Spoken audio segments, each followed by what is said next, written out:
kerasa UTS ya teman-teman ya, nggak kerasa lagi UTS. Saya hanya menyampaikan jenis soal aja, jadi tidak boleh menyampaikan banyak hal gitu selain itu. Jadi soalnya nanti multiple choice, udah kembali ke multiple choice, meskipun saya sebenarnya kurang suka dengan soal itu karena dalam teorinya taksonomi Bloom itu soal paling rendah untuk mengukur suatu kemampuan manusia itu ya pilihan ganda kan gitu ya.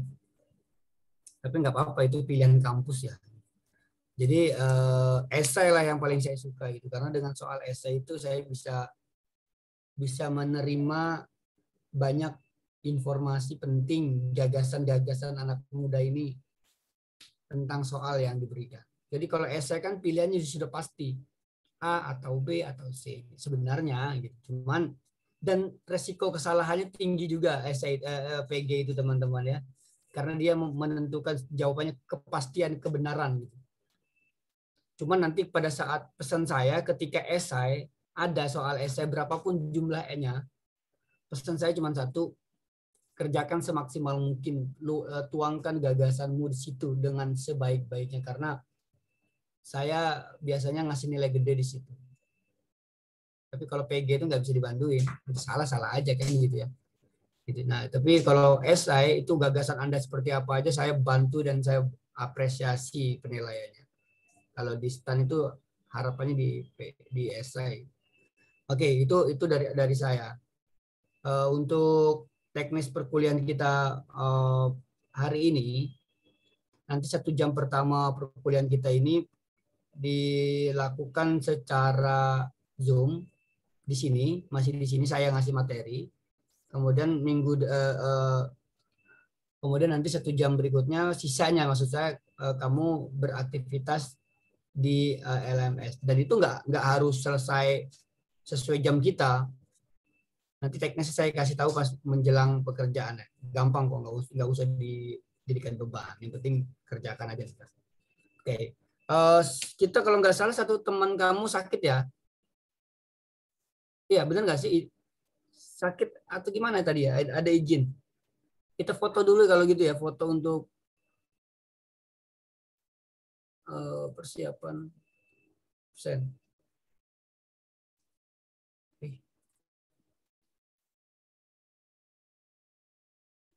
Gitu sih.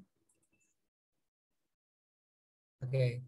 1, 2, 3. Bentar.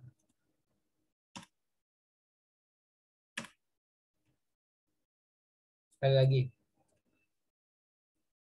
1, 2, 3. Oke.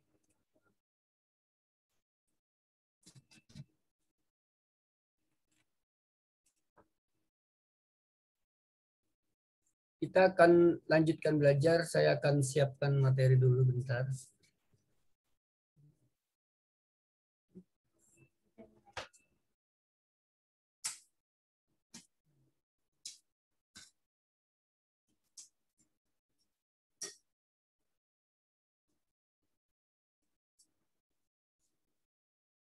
Oke, sesuai dengan materi kita akan belajar tentang negara dan konstitusi. Ini ada kesalahan dalam penulisan tim, harap dimaklumi. Ada beberapa slide yang typo gitu ya.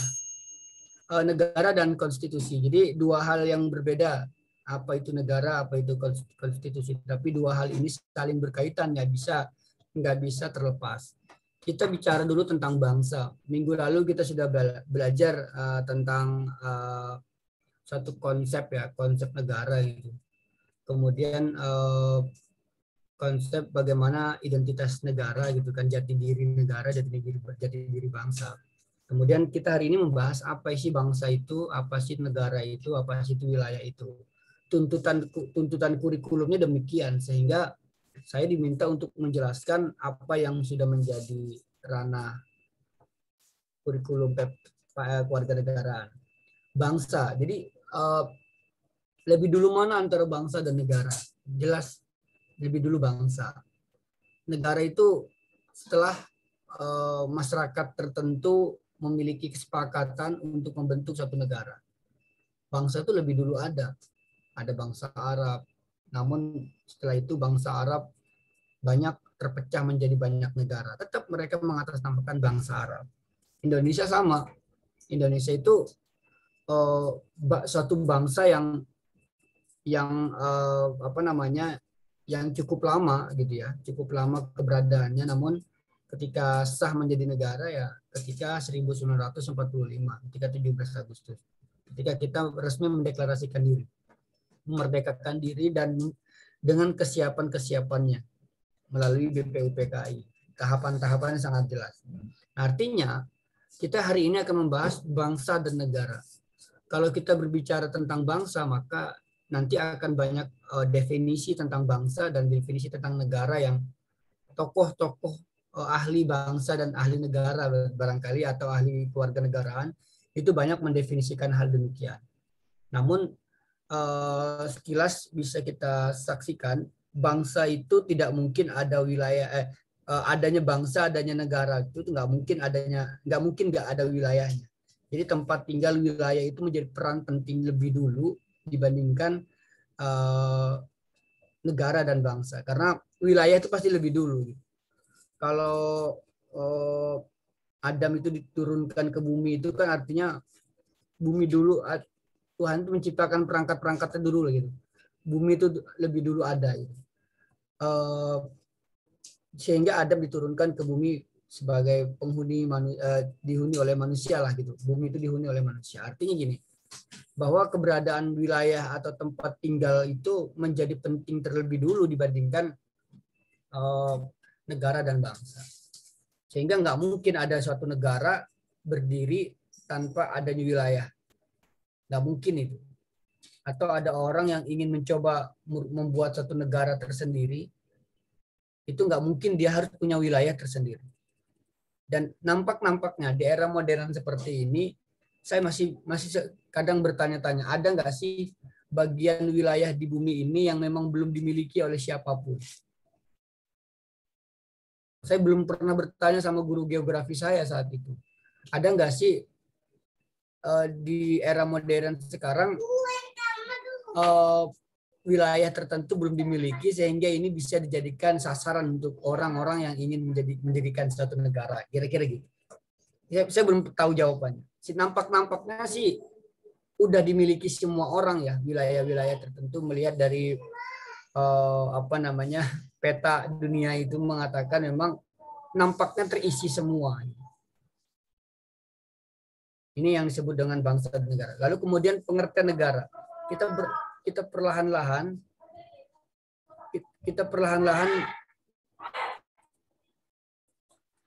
apa sih?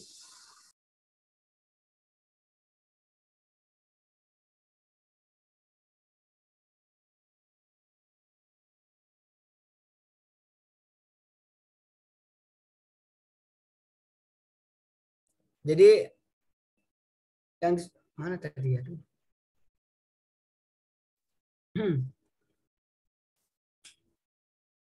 Jadi definisi tentang negara, ada beberapa tokoh yang mendefinisikan negara gitu ya.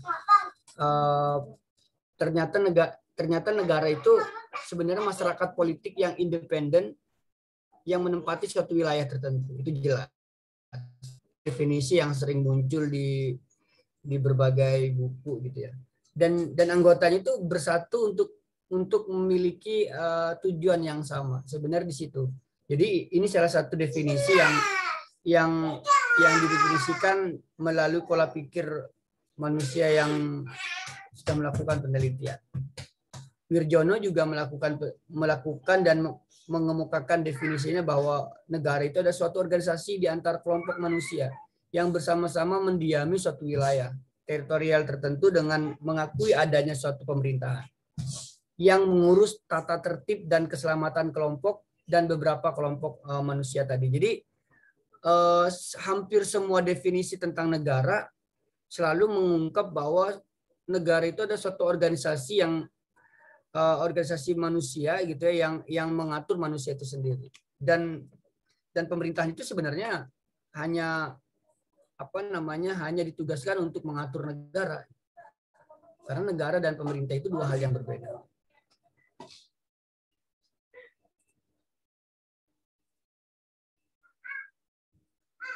Saya izin off cam ya, karena kadang sinyal lengket-lengket nih.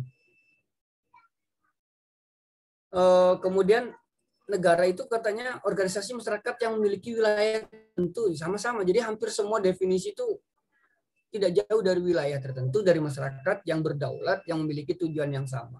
Jadi nanti kalau ada soal esai yang Anda diminta untuk mendefinisikan suatu negara, jadi nggak perlu kaku ya, nggak perlu mengikuti tokoh tadi gitu.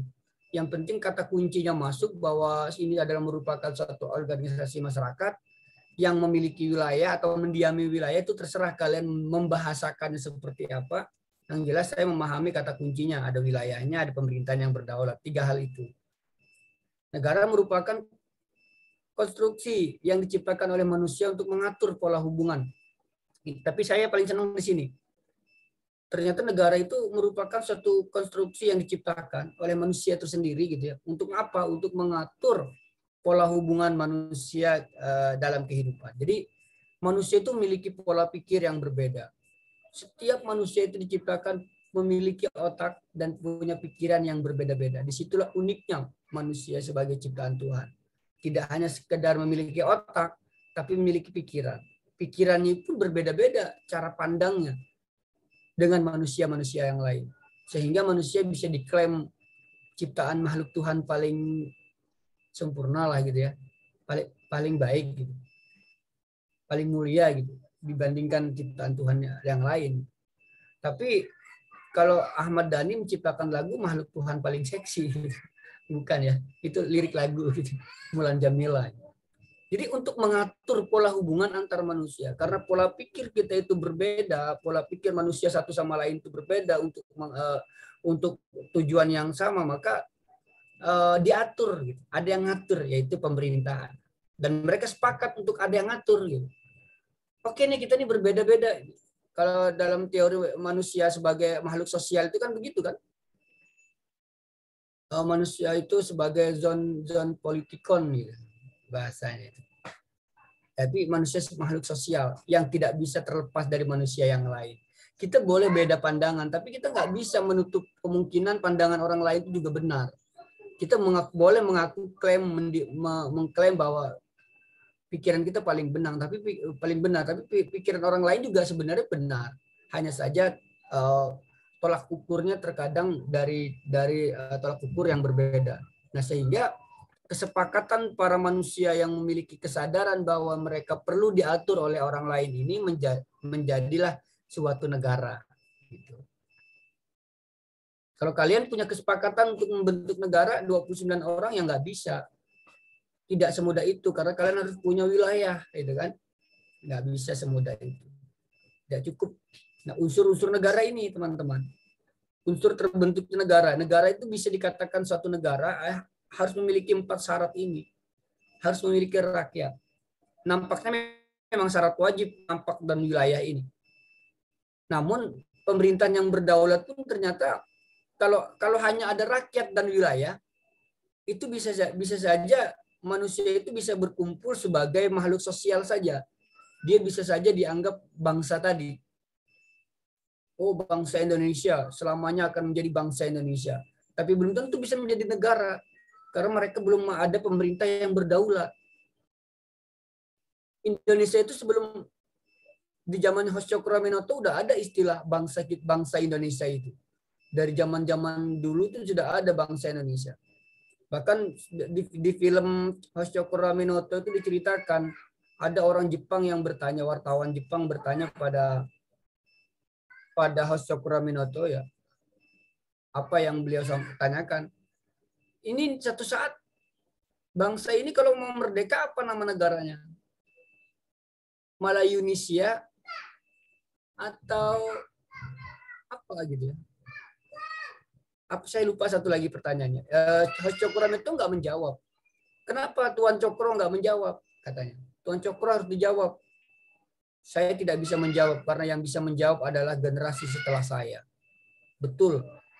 Anak muridnya semua yang memerdekakan bangsa ini, gitu kan? Nah, yang terpenting itu setelah kita punya wilayah, kan gitu ya. Kemarin waktu Indonesia merdeka itu kan kita memiliki rakyat yang luar biasa, rakyat luar biasa. Dari Sabang sampai Merauke, rakyatnya sangat luar biasa, berantusias. Wilayah yang sudah jelas ada dengan penuh kekayaan alamnya. Pemerintahan yang berdaulat belum ada saat itu. Salah satu tujuan untuk kita bisa terhindar dari penjajahan harus ada pemerintahan yang berdaulat. Namun ternyata tidak cukup dengan itu. Kita perlu pengakuan bangsa lain. Nah, negara apa yang pertama mengakui Indonesia merdeka? Halo? Mesir, Pak. Mesir. Itu secara apa Mesir mengakui itu? De facto atau secara de jure? De jure.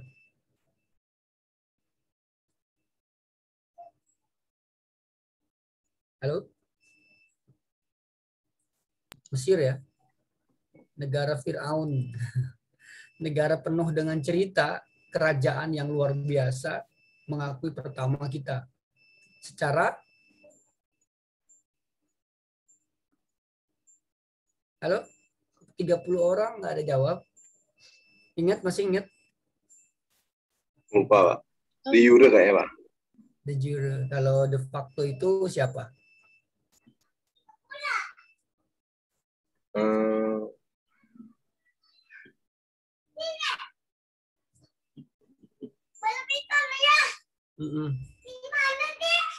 Nah gitu ya. Nanti dicari. Siapa yang mengakui Indonesia, negara-negara mana aja. Kita berterima kasih pada bangsa itu. Oke. Lalu kemudian rakyat. Ini nggak jauh. Ini yang sering terdengar dalam diri saya menjelaskan. Unik sekali materi ini sebenarnya. Karena nanti ada sentuhan sedikit tentang status kewarganegaraan. Ada rakyat, jadi negara di dalam negara itu kan ada rakyatnya. Rakyat itu sendiri banyak tipenya gitu kan. Ada penduduk, ada bukan penduduk. Apa bedanya ini? Ayo siapa yang bisa jawab? Penduduk, bukan penduduk. Saya kayaknya penduduk deh karena punya KTP. Lalu kemudian bukan penduduk yang seperti apa? Turis. Turis penduduk. Bukan ya, teman-teman? Bukan. Iyalah datang sebentar doang kan, punya jangka waktu tertentu, datang ke Bali, ke Raja Ampat, datang berkunjung untuk berwisata, itu kan jelas bukan penduduk. Lalu kemudian warga negara, penduduk dan warga negara, lah beda lagi nih Pak. Penduduk, warga negara, ada warga negara asli. Kalau penduduk itu dia sudah nempatin berapa bulan bisa dikatakan penduduk atau berapa tahun, ada aturannya tertentu gitu ya di kependudukan itu. Kemudian warga negara ketika kita sudah memiliki status kewarganegaraan kita di situ, misalkan saya warga negara Indonesia, maka saya tidak hanya sekedar rakyat biasa tapi juga menjadi bagian dari negara ini. Nah, lalu kemudian ada warga asing, orang asing. Orang asing itu beda enggak dengan bukan penduduk? Warga juga loh, penduduk dia. Bukan penduduk. Tapi orang asing ini sebenarnya masuk penduduk selama dia bertinggal di Indonesia dengan izin tertentu, misalkan dia kerja 5 tahun kontrak di Indonesia atau pemain sepak bola. Dia penduduk, tapi orang asing, WNA, warga negara asing. Kemudian apakah dia masuk warga negara asli? Bukan. Warga negara keturunan. Nah, warga negara itu ada dua, ada warga negara asli, ada warga negara keturunan. Indonesia menganut prinsip apa? Ius sanguinis atau ius soli? Ius soli, Pak. Ius soli.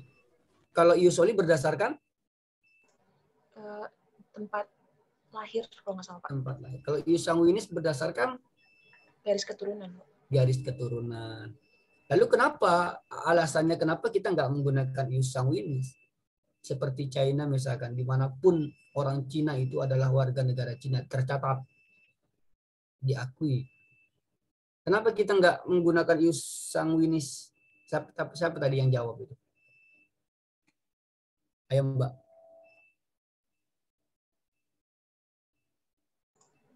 Kalau itu saya kayaknya kurang tahu, Pak. Oke, bagus. Nggak apa-apa. Mungkin karena bangsa Indonesia heterogen. Heterogen. Ya, salah satu argumentasi di situ. Jadi heterogen, kita dari bangsa, dari suku, ya, dari bangsa yang awalnya macam-macam ya kan, bersuku-suku. Jadi kita itu nggak punya keturunan khas kita itu yang mana. Tapi ada pertanyaan, saya waktu ngajar tahun 2016, waktu ngajar tahun 2017, maaf, di STAN, ini yang nanya ini anak D1 ini. Saya ditanya seperti ini. Pertanyaannya membuat saya itu nggak bisa jawab. Orang saya nggak tahu mau jawab apa. Tapi bagi saya, selalu saya ingat itu.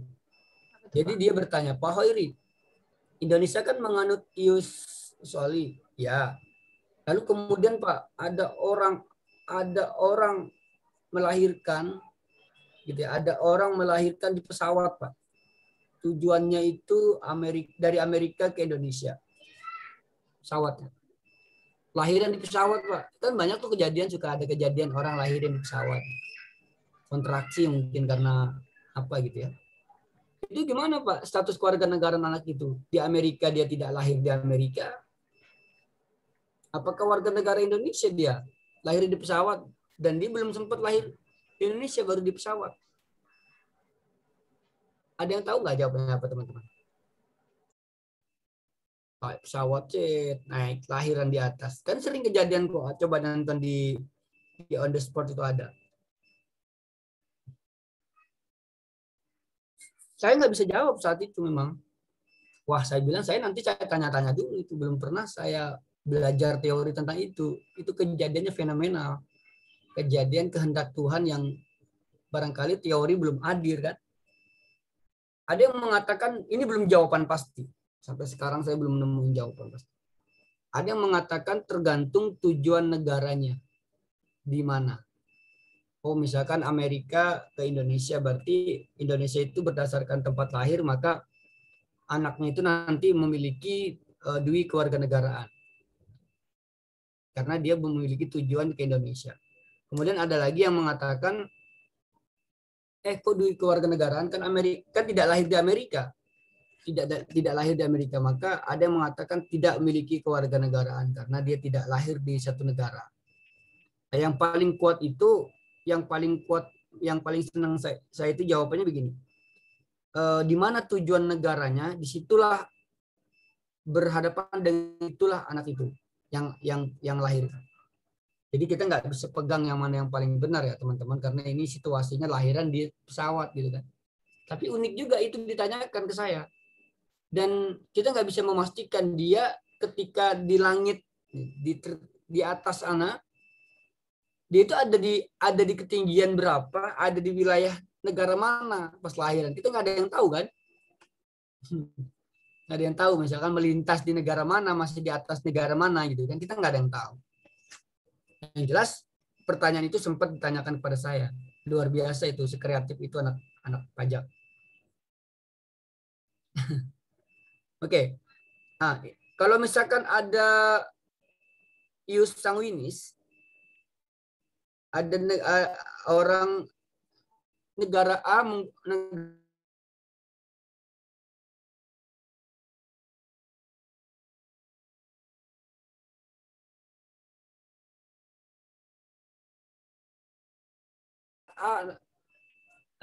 warga negara A lahir di negara B.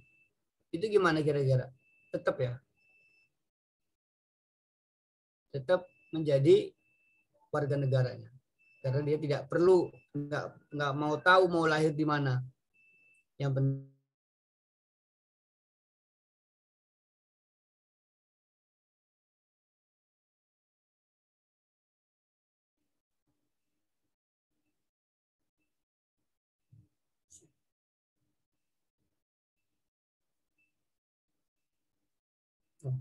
tadi sempat nge-lag dikit nih. Jadi kayak gitu. Kalau misalkan ada orang yang memungkinkan nggak kehilangan warga negara, memungkinkan nggak? Anak itu lahir dari awal nggak punya warga negara. Misalkan orang Amerika penganut ius soli, ya, orang Amerika penganut ius soli, tapi lahir di negara yang menganut ius sanguinis. Ya kan? Di negara lahirnya dia tidak diakui karena bukan keturunannya. Di Amerika dia tidak diakui karena tidak lahir di Amerika. Kira-kira gimana status kewarganegaraan anak itu? Disebut apatrida nggak? Kalau nggak salah, Pak. Iya benar. Dia tidak memiliki kewarganegaraan selama dia selama nanti masa usia dewasa, misalkan dia kembali ke Amerika karena orang tuanya di Amerika. Yang penting bukan itu sebenarnya. Yang terpenting itu ini anak ini ternyata ketika pulang ke Amerika statusnya itu mengajukan kembali seperti orang baru. Seperti orang baru mau pindah kewarganegaraan di Amerika. Harus memenuhi syarat-syarat tertentu yang sama persis dengan ketika misalkan saya tinggal di Amerika beberapa tahun berturut-turut dan kemudian syarat tertentu sudah saya cukupi, saya bisa pindah warga negara Amerika. Pindah bisa. Nah, si anak tadi itu sama syaratnya yang dia lampirkan, yang dia harus lewati seperti saya tadi. Meskipun orang tuanya dan ibunya, kedua orang tuanya asli Amerika. Dia sempat nggak memiliki, jadi dia nggak memiliki kewarganegaraan selama usia dewasa. Untuk bisa memiliki kewarganegaraan, dia boleh memilih warga negara. Oke, ngerti ya? Dia boleh memilih mau ikut ibunya atau ikut ayahnya. Nah, gimana Pak kalau misalkan ayah dan ibunya dua warga negara yang berbeda? Unik lagi kan? Misalkan ayahnya penganut ius sanguinis karena sebelumnya, karena saya juga punya warga di sini, kan saya RT ya, saya tanya ini kok nggak ada, bapaknya nggak ada nih, anaknya ada sama ibunya di kartu keluarga kan. Oh ini Pak suami saya orang pelayaran, diceritain warga negara asing. Oh saya baru ingat juga kan. Oh iya ya ini ada kasus demikian gitu. Jadi bapaknya itu nggak masuk dalam kartu keluarga kita, tapi anaknya ada, bule anaknya kan gitu kan. Ya bapaknya orang luar gitu. Cuman anaknya gimana ya, karena anaknya lahir di Indonesia maka lebih gampang dia memiliki status warga negara di Indonesia. Jelas ya kayak gitu ya teman-teman ya. Implikasi status kewarganegaraan suatu negara. Hak atas perlindungan diplomatik di luar negeri. Jadi ini pasti ya kita harus punya hal ini. Kewarganegaraan yang menuntut kesetiaan melalui pelaksanaan wajib militer. Ini tidak kita miliki wajib militer. Kemudian suatu negara berhak untuk menolak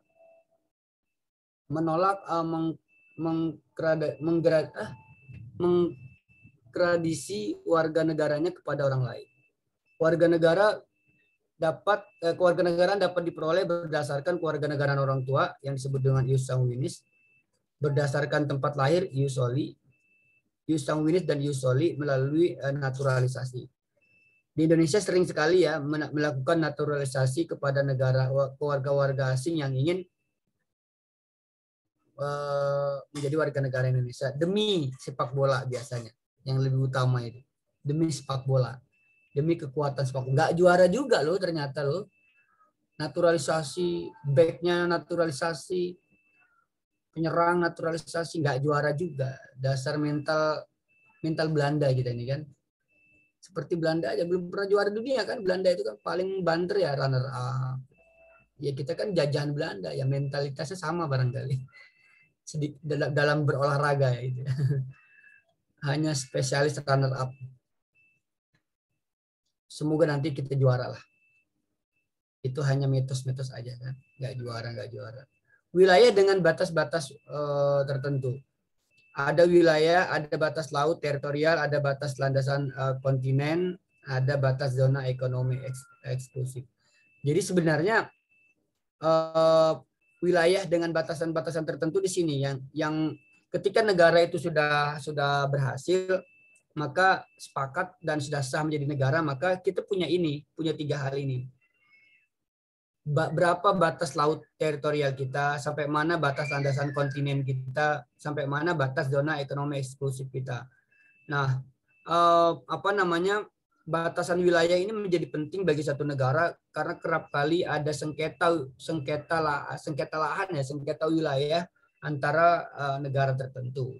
Terutama Indonesia pernah bersengketa dengan Malaysia tentang keberadaan satu pulau titik tertentu. Itu dianggap milik Malaysia, padahal itu sebenarnya milik kita meskipun kita kalah dalam apa namanya pengaruh internasional. Itu punya kita itu. Malaysia itu menganggap itu pulau kosong tak bertuan sehingga mereka kelola, dan ketika berhasil dikelola memiliki penghasilan dan dia daftarkan itu sebagai wilayah mereka, dicaplok itu wilayah mereka. Dan ini sebenarnya tidak benar ya dalam berbangsa dan bernegara bertetangga. Masa gitu tetangga gitu kan? Nggak gitu. Artinya ketika Malaysia mengaku itu wilayahnya, harusnya dia benar-benar memperhatikan mana wilayahnya mereka tersendiri. Indonesia terlalu baik terhadap tetangga karena kita terlalu terjebak dengan istilah kita ini tetangga, kita ini satu rumpun, kita ini satu nenek moyang. Kita terlalu terjebak dengan istilah itu ketika ada sejengkal tanah, sejengkal laut kita diambil oleh orang lain, kita diam saja, kita lalu mengalah. Itu kan? Seringkali kok kapal asing, kapal Malaysia, kapal Singapura melintas bahkan Cina sana yang jauh, sempat-sempatnya masih nyari ikan di wilayah kita dengan dalih mesinnya mati, kapalnya terdampar dan sebagainya.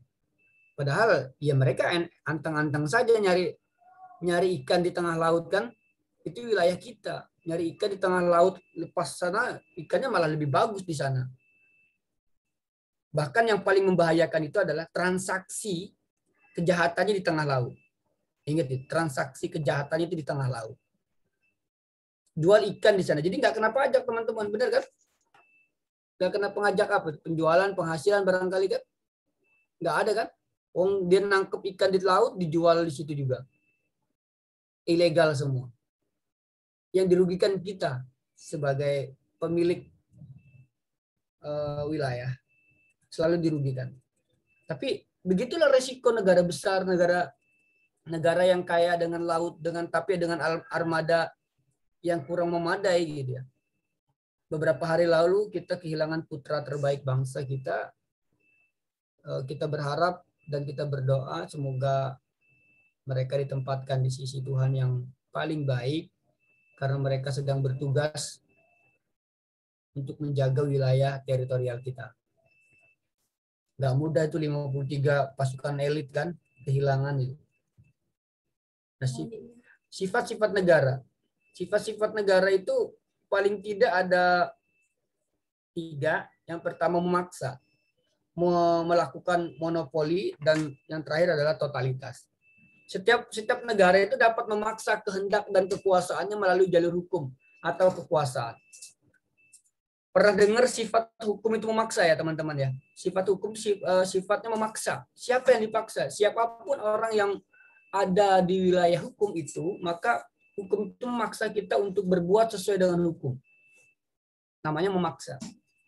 Karena negara itu memiliki peran untuk memaksa masyarakatnya untuk satu tujuan dengan satu jalur hukum, maka sifat negara salah satunya memaksa dengan membuat satu aturan tersebut. Yang berikutnya adalah melakukan monopoli. Setiap negara itu menguasai hal-hal tertentu demi tujuan negara tanpa ada saingan. Yang menguasai keamanan ya negara, nggak boleh dikuasai orang lain. Meskipun ada beberapa hal yang boleh ya. Tapi tidak ada hal-hal tertentu, titik-titik tertentu yang tidak boleh dikuasai oleh pihak lain selain negara. Apa kira-kira? Urusan apa?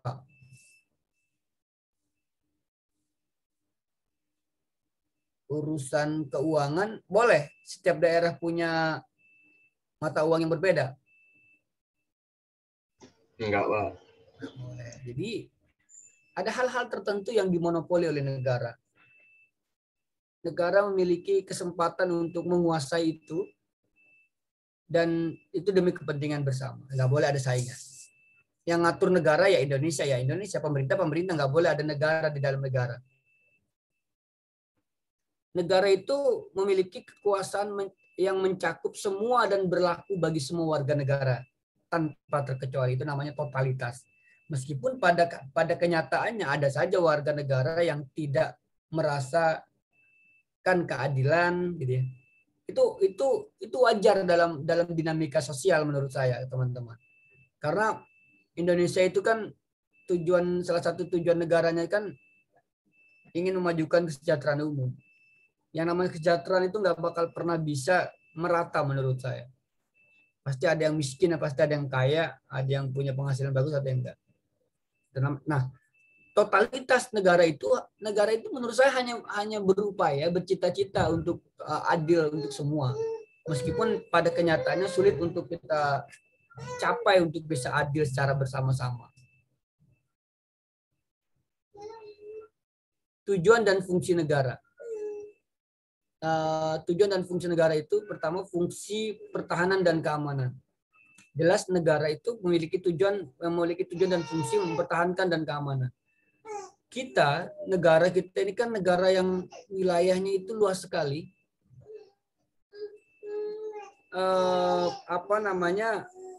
Karena luas sekali maka perlu teknik keamanan yang luar biasa dalam mempertahankan negara. Yang pertama misalkan saya ingin kasih contoh wilayah laut. Sepertinya gitu. Tidak semua negara itu punya laut. Apa yang negara yang nggak punya laut? Tetangga kita, negara di Asia Tenggara. Wilayahnya nggak ada laut. Laos, Pak. Laos.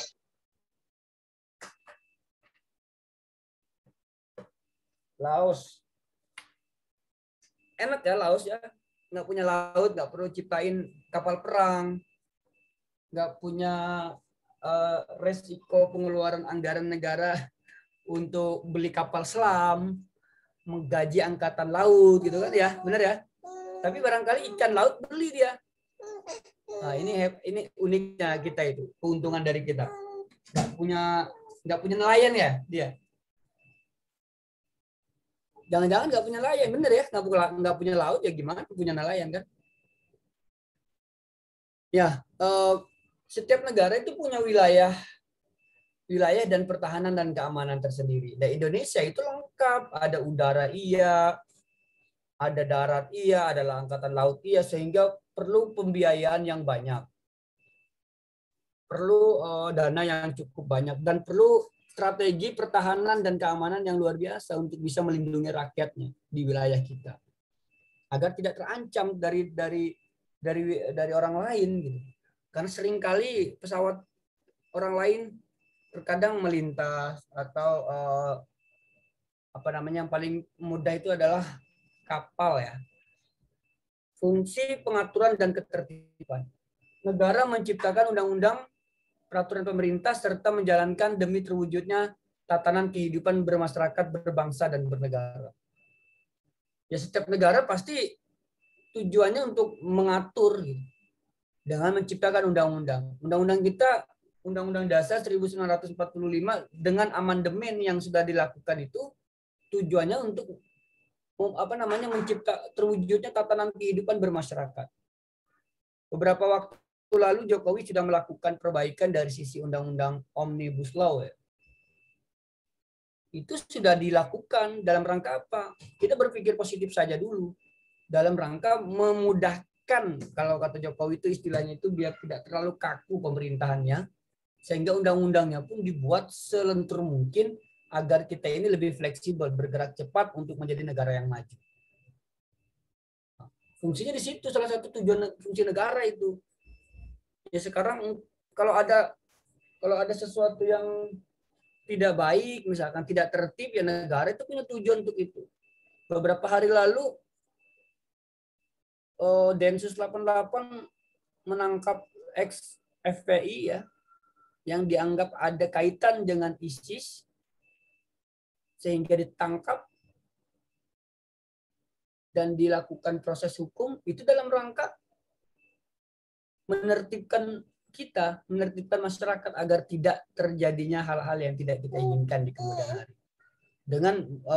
Dengan mencegah terlebih dulu aliran-aliran orang-orang yang dianggap punya kemungkinan untuk bisa melakukan hal-hal yang tidak kita inginkan, termasuk terorisme.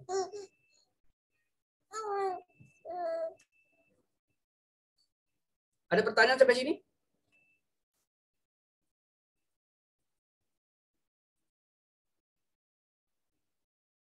Halo, ada pertanyaan? Belum, Pak. Belum, Pak. Oke, yang ketiga adalah fungsi kesejahteraan dan kemakmuran. Negara melakukan eksplorasi SDA dan SDM untuk meningkatkan pendapatan masyarakat sehingga terwujudnya kesejahteraan dan kemakmuran seluruh rakyat. Pengelolaan sumber daya alam di Indonesia menurut saya harus terus diperbaiki ya, agar benar-benar hasilnya itu tidak sia-sia, tidak menguntungkan sepihak saja.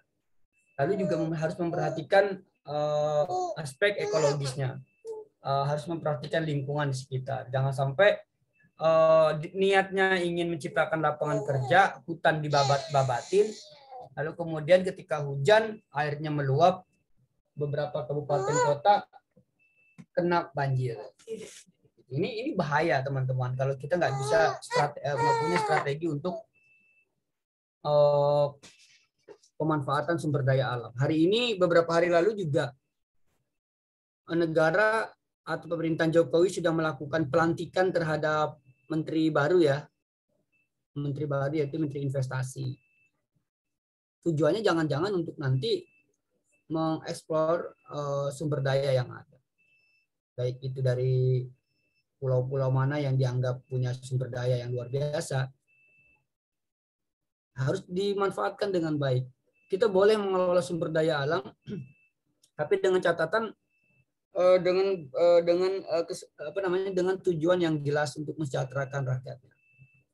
Sumber SDM, kalau SDM jelas upaya pemerintah mempertahankan Nadiem Makarim itu menurut saya biar menjadi simbol ya. Nadiem Makarim itu sebenarnya nggak pinter-pinter amat untuk ngatur pendidikan itu. Dia bukan ahli pendidikan. Serius saja saya.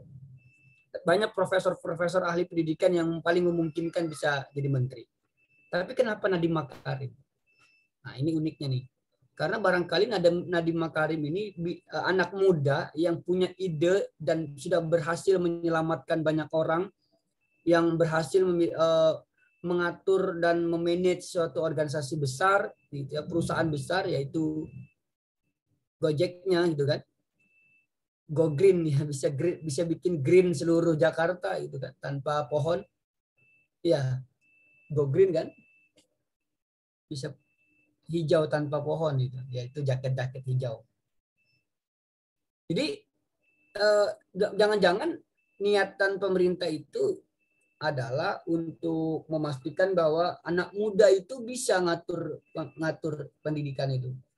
Anak muda yang seperti Nadiem Makarim itu bisa dijadikan contoh untuk kita semua, untuk bangsa ini, bahwa anak muda itu memang tidak hanya sekedar usia yang muda, tapi gagasannya harus selalu fresh dan muda. Menurut saya gitu. Anak muda bukan hanya sekedar anak muda. Oh, kamu bangga sebagai anak muda. Nih, saya itu anak muda, peran bangsa ini penting, peran kita itu penting sebagai anak muda. Tidak, teman-teman, tidak hanya sekedar usia. Salah kaprah kalian itu kalau menganggap generasi muda itu hanya sekedar usia. Tapi harus didukung dengan realita Anda, bahwa harus kamu tunjukkan bahwa anak muda semuda kalian ini harus benar-benar tergambar bahwa Anda punya pemikiran yang visioner. Visioner gitu. Kalau anak muda juga pemikirannya adalah konvensional, maka bukan anak muda, usia saja yang muda, tapi pemikirannya tidak muda. Kemudian berikutnya adalah fungsi keadilan. Fungsi keadilan menurut hak dan kewajiban. Negara ingin menciptakan dan menetapkan hukum secara tegas tanpa pilih kasih menurut hak dan kewajiban yang telah dikontribusikan kepada bangsa dan negara. Itu sudah jelas. Tapi menurut saya hal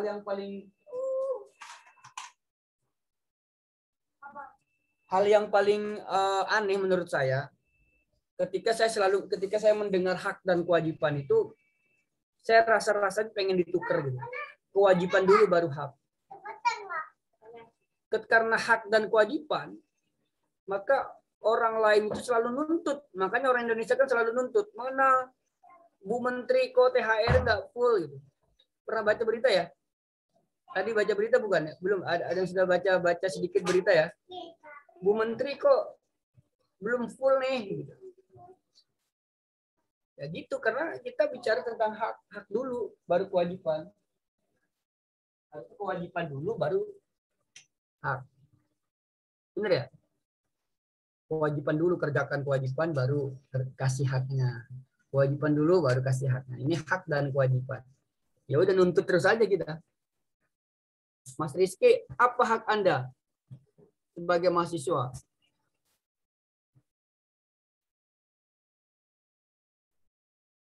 Mas Rizky nggak dengar. Ada pertanyaan sampai sini? Halo? Ada pertanyaan teman-teman sekarang? Ini gimana? Sepertinya belum, Mbak. Elemen kekuatan negara. Jadi negara itu punya 6 kekuatan yang penting yang harus kita pelajari. Sumber daya manusia. Yang pertama sumber daya manusia. Gambaran suatu negara maju atau tidaknya itu adalah tolak ukurnya itu adalah peringkat manusia, sumber daya manusia. Indonesia itu baru menuju sumber daya yang bagus. Tapi diupayakan terus-menerus setiap tahun ingin menciptakan sumber daya yang bagus. Misalkan dari sejarah perkembangan pendidikan kita itu sebenarnya Indonesia mengarah sudah membaik. Setiap periode memang menggambarkan perbaikan, tapi tidak kemajuannya ya maju, tapi enggak besar gitu.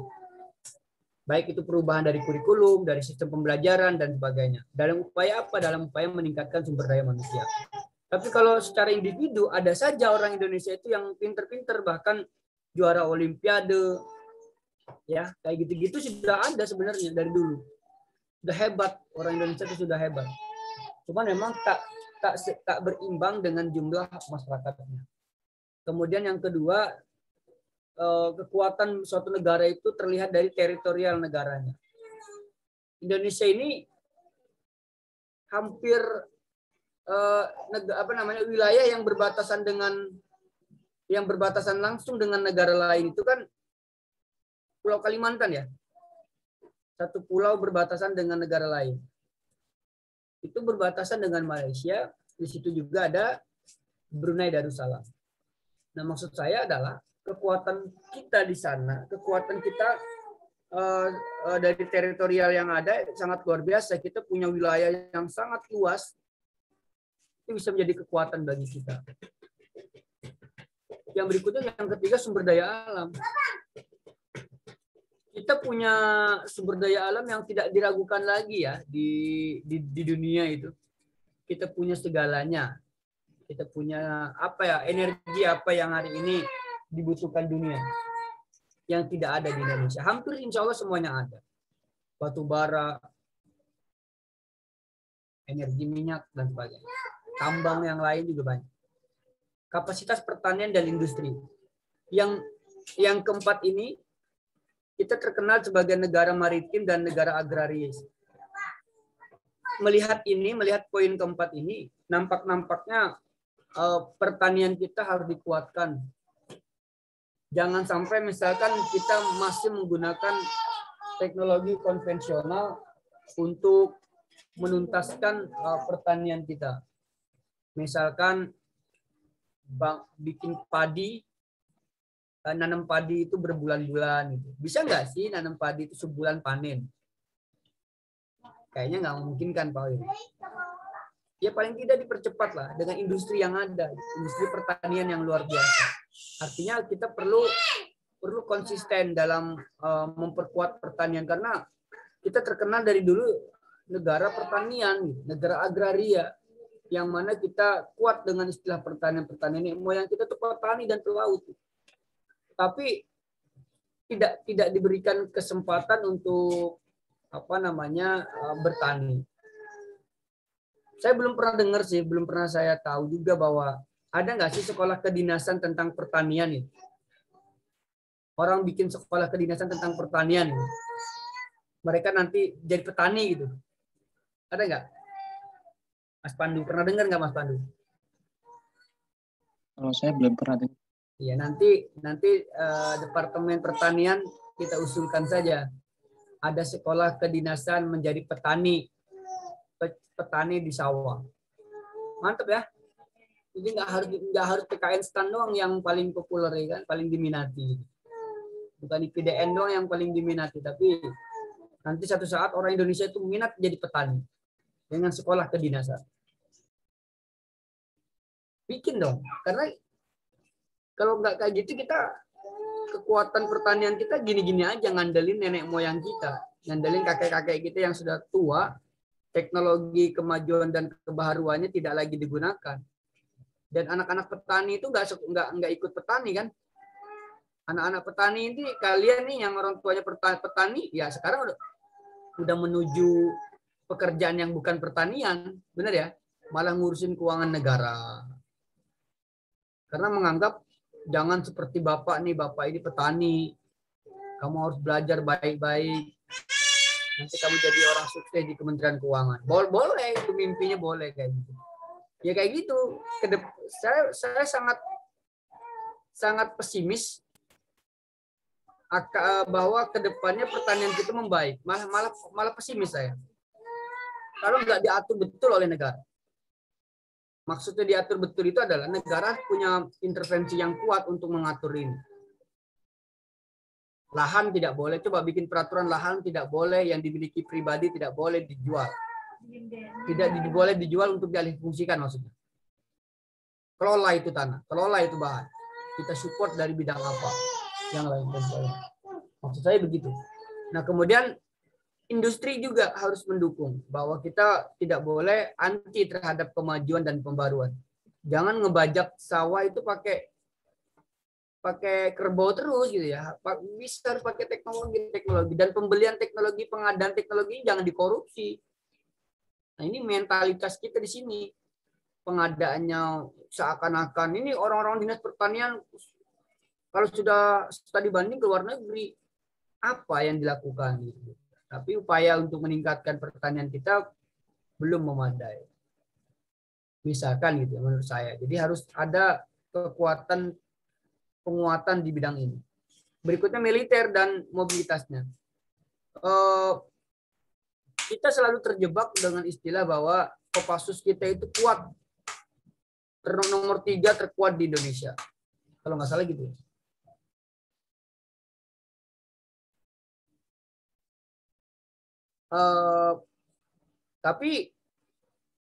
Tapi jangan terjebak pada itu maksud saya.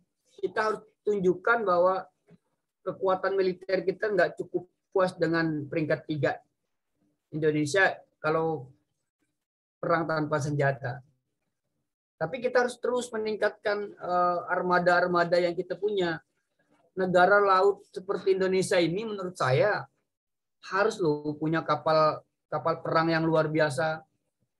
Harus punya itu, kita harus punya yang keren gitu loh. Berapapun anggarannya, berapapun periode presiden untuk bisa mencapainya, jadi harus bersama-sama. Nggak tercapai di periodenya Jokowi, harus ada di periode berikutnya. Proyek besar loh gitu, mega proyek gitu loh. Coba bikin, bisa nggak sih gitu. Dananya benar-benar dipantau, tidak boleh dikorupsi, benar-benar khusus demi kepentingan kekuatan militer. Gitu. Kemudian yang lucu itu teman-teman, kita ini elemen kekuatan yang tidak terwujud. Kira-kira apa nih? Dulu dosen saya di UNJ itu punya cerita lucu di sini. Kita itu, kekuatan negara kita itu selain 5 kekuatan yang di atas, kata dosen saya, Kita punya kekuatan yang tidak terwujud. Wih, apa itu, Pak? Kita contoh saja, kita punya, maaf nih, punya Ratu Laut Pantai Selatan. Ini kekuatan energi-energi yang tidak terlihat. Wih, bercanda dia, dosen saya itu bercanda. Kita punya ini, cerita mistik di mana itu kekuatan negara. Diceritain juga sejarahnya. Kepercayaan terhadap mistik itu diceritain juga sejarah. Cuman itu bukan jawaban yang mutlak benar, gitu ya teman-teman ya. Itu bercandaan dosen saya aja itu. Tapi kekuatan yang tidak terwujud itu sebenarnya ada pada spirit warga negara Indonesia dalam bersama-sama mempertahankan negara. Salah satu contoh teman-teman, spirit itu terlihat dari mana? Orang Indonesia itu kalau sesuatu yang menyentuh dirinya diganggu orang lain, apapun yang terjadi dia turun. Pernah masih ingat kejadian Ahok ya, tahun 2017-an ya, kalau 17 ya. Itu karena kesalahan bicara, minta maaf tidak dimaafkan gitu. Sampai segitunya turun. Tapi saya tidak mendukung kejadian itu ya. Maksudnya saya tidak mendukung aksi 212 tidak. Tapi itu salah satu mental orang Indonesia ketika sesuatu yang menyentuh di kepentingannya, orang Indonesia itu gampang sekali diajak bersama-sama untuk kumpul untuk memperjuangkan sesuatu, kurang lebih gitu. Salah satu kekuatan yang tidak terwujud itu di situ. Kekuatan yang tidak terwujud menjadi wujud, menjadi kelihatan. Kayak kemarin kan 212, wow luar biasa banyaknya yang datang kan. Itu baru salah satu kesalahan, baru disentuh agama mereka. Coba kita sentuh bangsanya. Mungkin barangkali semua bangsa ini bergotong royong untuk mempertahankannya. Itu kekuatan yang tidak bisa kita ukur, katanya tidak bisa kita lihat, tapi kita bisa rasakan nantinya. Kita sudah 1 jam pertama teman-teman ya. Saya rasa sudah materi sampai di sini. Nanti kita belajar tentang konstitusi, teman-teman baca sendiri nanti tentang perjalanan konstitusi kita. Dari awal mula, dari sampai itu nanti saya kasih slide-nya ini. Semuanya saya kasih nanti. Kemudian begini. Nanti pada saat kalian di LMS itu kan di pertemuan kelima kamu buka. Artikelnya kamu baca sekilas, nanti yang kalian jawab, kalian komentari pertanyaan tugas dari saya itu. Kamu diminta ngapain? Misalkan Mas Abed jawab ya Mas Abed, mengomentari apa yang saya perintahkan ya Mas Abed. Misalkan Mas Abed jawab, oke Pak, siap Pak, argumentasi saya begini. Habis itu yang lain nggak cukup dengan itu, yang lain juga sama mengomentari perintah dari saya. Sedangkan Mas Abed nggak cukup di situ. Mas Abed boleh misalkan mengomentari punya Mbak Angelika. Punya Mbak, saya nggak setuju dengan Mbak Angel, jawabannya nggak setuju atau setuju itu boleh. Sedangkan Mbak Angel juga nggak harus nanggapin punya Mbak Abed. Mbak Angel punya kesempatan juga menyikapi punya yang lain. Atau boleh juga sama Mas Abednya boleh. Oh gitu ya Mas Abed, makasih ya masukannya, itu boleh. Mbak Angel juga boleh ngomentarin karena nggak suka dengan jawaban Mbak Amalia, kurang setuju, ya boleh komentar di situ. Oh saya kurang setuju dengan komentar yang Mbak Amalia. Menurut saya pandangannya gini-gini. Saling gitu aja ya teman-teman ya. Oke. Di LMS nanti buka kayak gitu ya, itu mah biasa aja, itu e-learning biasa itu. Yang terpenting adalah kalian nanti meramaikan LMS itu. Ada pertanyaan sampai sini? Boleh Pak, ya mau Silakan, bertanya ya Pak. Mas Frans. Saya gimana ya Pak? Cuman bukan penasaran sih, cuman tertarik aja tadi waktu di awal materi ya Pak ya, ada statement gitu bilang tadi itu dibilangnya ada atau enggak wilayah di bumi apa ya yang belum dimilikin gitu ya sama siapapun. Saya gimana ya Pak? Ini mungkin karena saya belum paham aja ya Pak ya. Jadi saya pengen minta pendapat Bapak gitu. Kenapa sih Pak menurut Bapak pada awalnya gitu ada yang namanya konsep kayak negara gitu. Kayak apa ya, ada juga yang kenapa ada yang namanya teritori, terus kenapa harus ada yang namanya memiliki gitu Pak. Ya gitu sih Pak. Ya, karena gini ya, oke bagus. Saya itu kan tadi nanya juga, saya juga penasaran, ada nggak sih satu wilayah di bumi ini yang belum dimiliki oleh siapapun? Sehingga kita boleh dong kita masperan ke sana ya. Kita menjadi pelopor pendiri negara baru. Gitu. Misalkan, ya, bercandanya gitu ya. Kenapa sih harus ada teritori? Kenapa sih ada wilayah tertentu? Ini wilayah saya sampai sini, wilayah saya sampai sini gitu kan? Indonesia juga sama ya kan, punya wilayah tersendiri dari Sabang sampai Merauke, lautnya sampai mana, berapa mil dari batas laut terluar dan sebagainya. Itu ada aturannya kan, sudah disepakati internasional. Nah, kenapa harus ada itu? Sebenarnya karena kita ini tidak hanya sekedar hidup sendirian, kita juga hidup bertetangga, berdampingan dengan bangsa lain. Maka itu diperlukan aturan teritori itu harus diatur. Makanya aturan teritorinya disepakati, misalkan diambil dari laut terluar 12 mil dari zona ekonomi eksklusif. Ada aturannya itu, ada data-datanya, misalkan gitu. Tujuannya kenapa? Tujuannya agar bisa menertibkan mana wilayah negara itu, mana wilayah yang harus diatur oleh negara itu, agar tidak mengganggu ketertiban dunia ini gitu kan. Tujuannya kan salah satunya di sana, ingin menciptakan keharmonisan bertetangga dengan negara-negara yang lain. Bahkan kalau di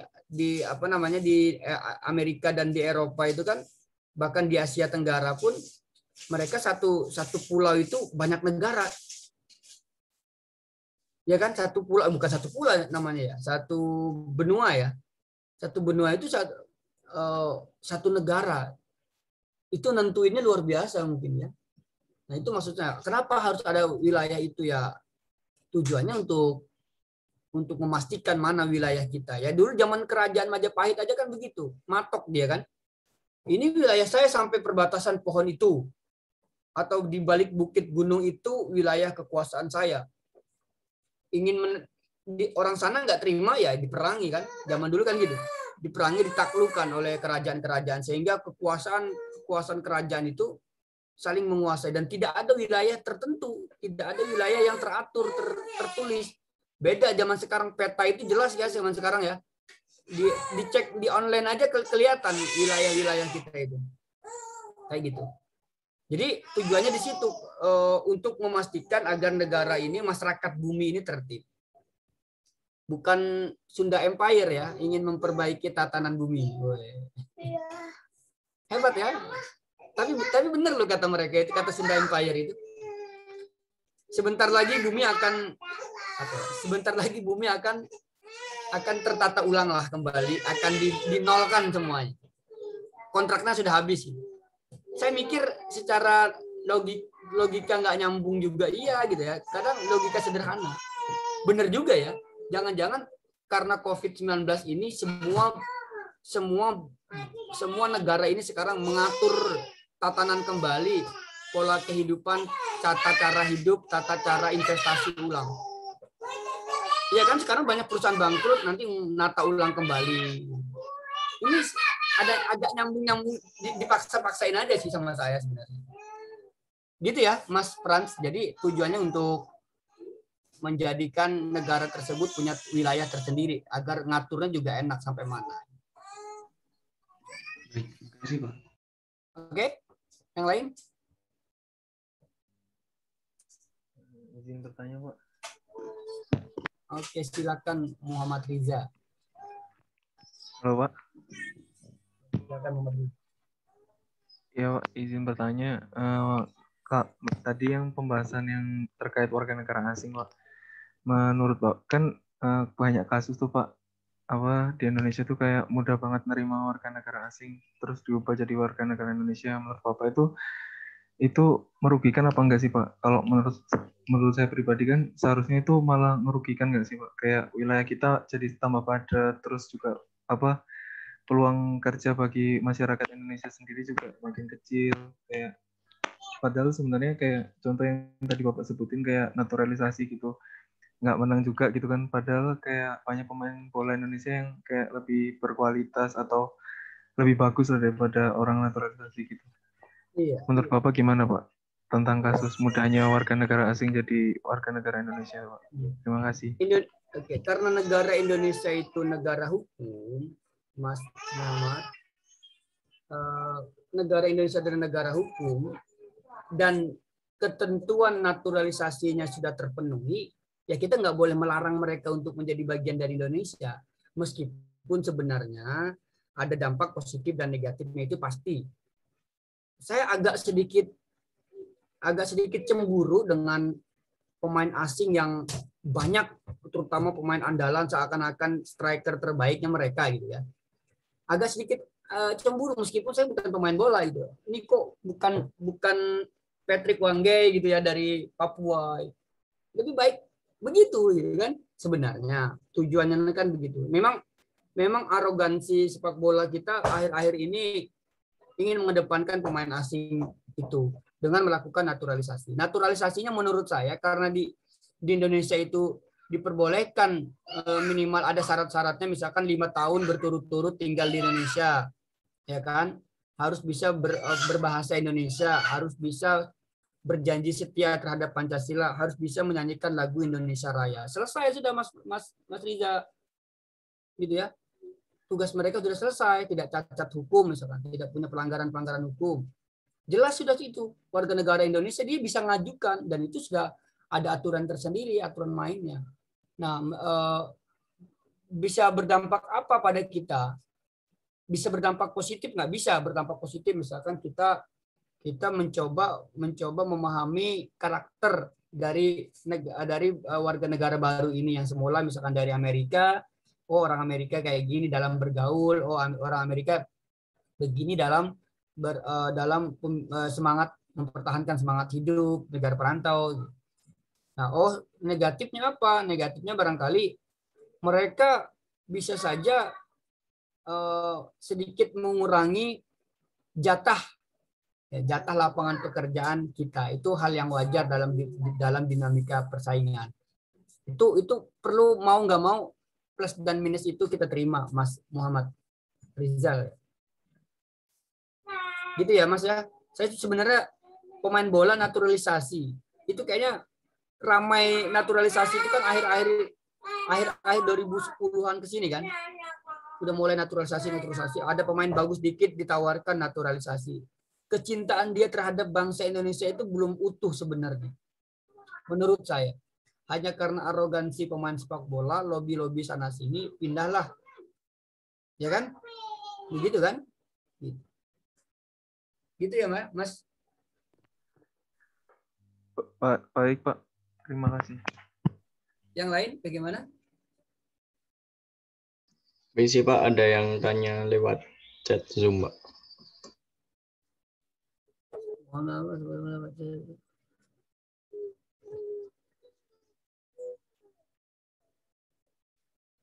Oh, otonomi khusus. Oke, baik. Saya jawab ya otonomi khusus ya. Ada pertanyaan terkait dengan otonomi khusus. Mas Andi nanya. Jadi gini, Indonesia itu kan punya ada 4 daerah yang otonomi khusus. Betul ya? 4, betul ya? Halo, uji ingatan lagi. Ada apa aja? 4 itu. Ada otonomi khusus. Halo. Aceh, DKI, Jakarta, Jogja, Papua. 4 otonomi khusus yang diberikan. Tapi keempatnya itu memiliki otonomi khusus yang berbeda. Tidak sama karakter otonomi khususnya. Jakarta diberikan otonomi khusus karena dia daerah khusus ibu kota. Ada pengkhususan tertentu di Jakarta itu. Misalkan tidak ada pemilihan kepala daerah wali kota, nggak ada dia. Langsung gubernur dan standar sama dengan presiden. Harus 50% plus 1. Hal-hal sederhana kita pahami. Papua punya otonomi khusus, baru saja diberikan kan, gitu. Nggak lama ya, nggak selama daerah yang lain. Otonomi khusus Papua itu dalam rangka apa? Karena Papua itu mohon maaf, secara SDM itu tertinggal dengan kita. Ya, tertinggal dan secara SDM, tapi kesempatan mengelola daerahnya melalui otonomi daerahnya sama dengan daerah yang lain, tapi hasilnya berbeda. Kenapa? Karena SDM nggak sanggup, nggak nyampe, nggak cukup, nggak segesit dan nggak seefektif Pulau Jawa lah. Diberikanlah otonomi khusus tentang pengelolaan dan penganggaran dana otonomi daerah. Misalkan masih dibantu gitu loh oleh pemerintah pusat dalam hal-hal kekhususan Papua. Itu kekhususan Papua. Kemudian Aceh juga sama. Aceh diberikan kekhususan untuk apa? Untuk memiliki peraturan tersendiri, ya kan? Aceh itu khususnya selain sejarahnya, kita lupakan sejenak lah sejarah, teman-teman udah pada tahu. Tapi Aceh itu kan memiliki aturan tersendiri di sana. Apa aturannya? Mereka punya perda syariah. Tapi perda syariahnya tidak juga bertentangan dengan undang-undang dasar secara keseluruhan, secara substansi. Gitu ya. Pernah terjadi perdebatan sih, Pak, di sana kan nggak boleh pakai celana ketat-ketat, gitu ya. Nggak boleh pakai celana pendek, nggak pakai jilbab. Bagaimana dengan orang non Muslim lewat sana? Boleh. Orang non Muslim di sana nggak diganggu kok, gitu ya. Ada teman saya ke sana nggak apa-apa. Nggak apa-apa. Mereka punya ketentuan tersendiri gitu tentang warga pendatang yang hanya sekedar tugas di sana atau berkunjung di sana.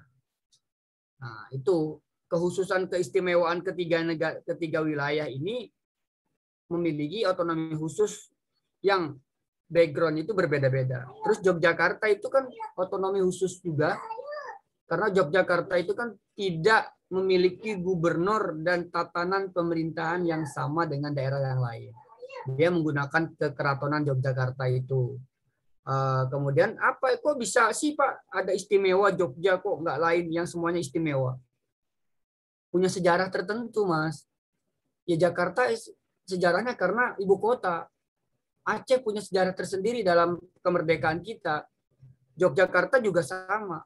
Yogyakarta itu dianggap duri dalam daging. Kita ini penganut negara demokrasi, tapi di tengah-tengah demokrasi ada monarki. Ya kan? Pernah sempat diprotes kan monarki di tengah-tengah demokrasi. Yogyakarta. Negara Indonesia itu katanya nggak konsisten dalam berdemokrasi karena membiarkan monarki berdiri di tengah-tengah kita. Yaitu Yogyakarta. Tapi kita nggak bisa kayak gitu.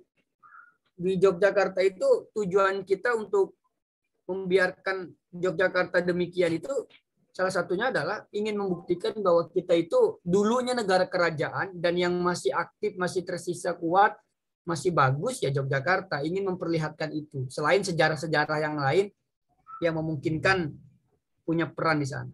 Jadi kayak gitu ya, Mas ya. Terus apakah negara itu memonopoli dan bersifat menyeluruh? Tetap negara itu yang meskipun diberikan otonomi khusus, tetap urusan memonopoli, urusan tertentu itu urusan negara. Nggak semuanya di otonomi khusus lalu bebas. Daerah itu enggak, 4 daerah itu enggak bebas. Kehususannya itu beda-beda gitu. Gitu ya, Mas ya. Tadi siapa yang nanya? Oke, gitu ya, Mas. Mas itu yang tadi yang nanya itu, gitu ya. Oke. Baik, terima kasih. Kalau gitu, saya rasa waktu kita kan masih ada tersisa untuk teman-teman masuk ke LMS ya.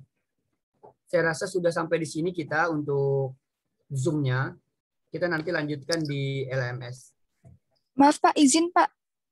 Silakan. Siapa itu? Saya Pak Julia Pak. Teman saya ada yang belum bisa ngabsenin di portal Pak. Oh iya, aduh absen. Iya. Oke, saya amankan semua absennya. Ya, makasih Pak. Oke, siap.